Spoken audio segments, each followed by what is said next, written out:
I have a reputation for being overly frugal, and you might think it's weird, but I'm actually proud of this reputation. However, as rare as they may be, there are times when my wife and I do splurge a little bit. So in that spirit, in today's video, I want to give you a little insight into my personal life and how I, the Mr. Frugal at times, go off the rail and splurge. But with each item, I'll also share how we try to control our costs so we aren't going buck wild in the spirit of splurge. Hi, if you're new to the channel, my name is Tay from Financial Tortoise, where we learn to grow our wealth slow and steady. The first way I splurge is on experience. I know it sounds cliche, but it's true.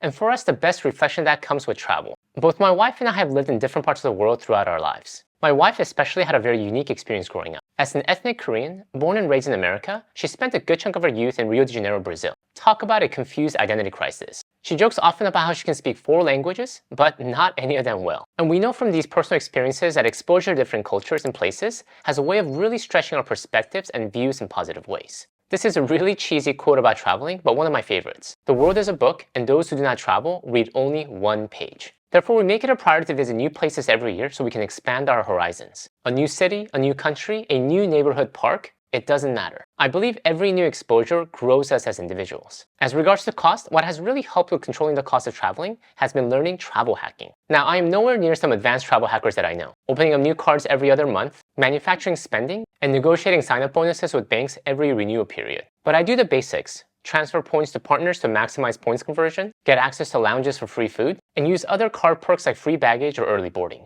The second way I splurge is on season passes. This goes in line with the theme of experience from earlier. Don't you often get that feeling after visiting a theme park or a museum? Man, I wish I could stay a bit longer. Well, in order to sidestep that feeling, our strategy is to get 1 season pass a year to a museum or a theme park of our choice. And then we go as often as possible to juice out all the benefits. In the past 10 years, we've done this with Disneyland, Legoland, SeaWorld, the zoo, and the local museums. We would pick one for the year and pretty much experience everything we can from that one theme park or the museum. At my last count, we had been to Disneyland close to 150 times. Yes, we were the obnoxious family at Disneyland with a double-decker stroller, 2 crying babies, and riding It's a Small World over and over again just because we could. I also make sure to maximize all the discounts that often comes with season pass. No discounts on drink? Sorry kids, here's water from home. 20% discount? Let me think about that one. Getting a season pass is definitely a splurge, but if you can just get one for the year and utilize it as much as possible, based on economy of scale, every time you go, it gets cheaper. The number 3 way I splurge is when it comes to my hair. There's an age-old quote that inspires me every day. If my hair looks good,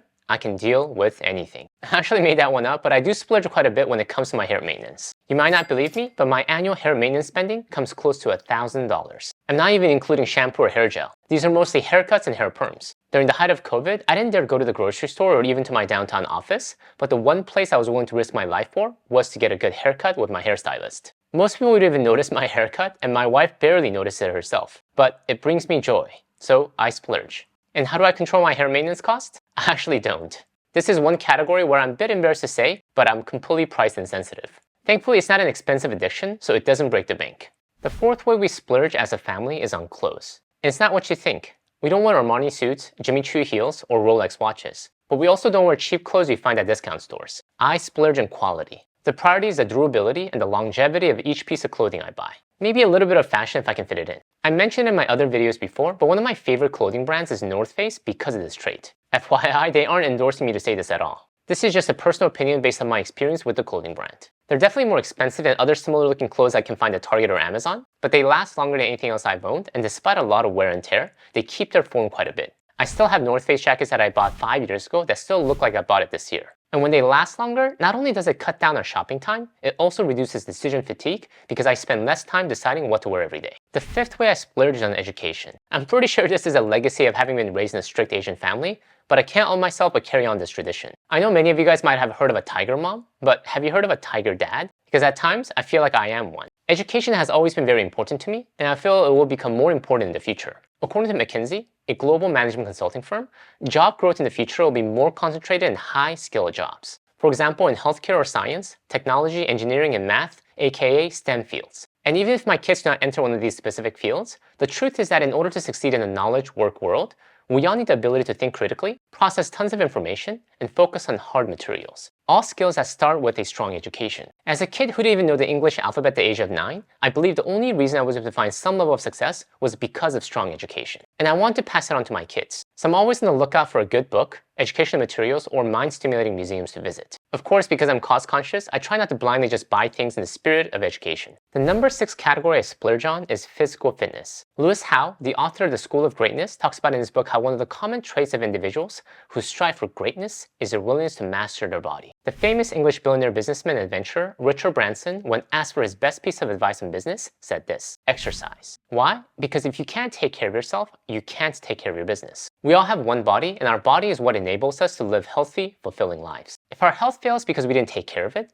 we don't have a second one where we can upload our minds to. Contrary to what some sci-fi shows might suggest, this cannot be done. This one body is all we have, so it's crucial we take care of it. For me, my biggest splurge in physical fitness came in the form of having a squat rack in my home office. And I'm not talking about a cheap secondhand one from a discount store. I invested several $1,000s for the best one I could find from Rogue Fitness, an American manufacturer best known for producing excellent CrossFit gym equipment. I know it's a lot of money for a squat rack, but it's really cut a lot of friction in working out, and in the long run, when compared to a gym membership, it actually saved me money. You don't have to be weird like me and get a squat rack in your house, but make physical fitness a priority. You need sustainable energy to achieve greatness, and that all begins with your body. The 7th way I splurge is not a surprise if you watch any of my other videos, and that is in books. As silly as this sounds, one of my dreams when I was a kid was that I would have enough money to buy as many books as I wanted. And to be more specific, I wanted the original hardcover, not the mass-published paperbacks. If you're a lover of books like me, you can probably empathize. There's a subtle difference between reading a hardcover book versus a softcover. It's like experiencing a live concert show versus a recording. Or this could just be me. Regardless, books are one of my favorite splurges, and I have no qualms about it. 5 years from today, you'll be the same person that you are today, except for the books you read and the people you meet. How do I control my cost? If I'm curious about a book, I usually get the cheaper Kindle version first just to check it out. They're often several times cheaper, and from what I've seen, have more sales and deals as well. Then I can read it first on my Kindle before deciding if it's worthwhile buying a paper version. Of course, a hardcover if I can find one. The 8th way I splurge is on home organization. Again, as weird as this sounds, one of my hobbies as a kid was actually reading IKEA magazines and dreaming of a perfectly organized home. One of my favorite words to describe this feeling of home optimization comes from a culinary philosophy called mise en place. Developed in France starting in the late 1800s, mise en place is a step-by-step process for producing high-quality food efficiently. In a busy kitchen, chefs can never afford to stop the whole kitchen just so that they can clean up. So they learn to keep their workspace clean and organized in the flow of the meals they're preparing. In the kitchen, this means small habits like always putting the spatula in the same place so they know where to find it next time. Immediately wiping a knife clean after using it so it's ready for the next cut. Or laying out the ingredients in the order so they can minimize trips to the pantry. How this is reflected in my house is that if an item improves the overall efficiency of how we do things, I'm all for investing in it. I have a drawer organizer for all my kitchen drawers, so I have a specific place where the spatula and other kitchen utensils go every time. I have extra charging cables in different parts of the house, so I'm not needing to unplug and replug every time I move my workspace. And I have the same clothes hanger for all my clothes so that I'm not looking for a specific hanger for a specific item of clothing. Most recently, one of my favorite tools for organizing kids' items have been these clear shoebox containers. Since kids' items, toys, writing utensils, etc. are constantly changing as they get older, it's hard to get a specific organization tool for each of their life stage. These clear shoeboxes are great because they're flexible enough to work with each of their life stages, and also you can easily see what's in each bin quickly. Now, we don't want to get carried away and just buy everything in the spirit of efficiency, but a well-purchased item can pay dividends in time. The 9th way I splurge is on coffee. To be honest, this is more of my wife's splurge, but I get to enjoy the amazing side benefit of her splurge. We both enjoy coffee, but my wife takes it to the next level. She doesn't get off-the-rack beans from Costco.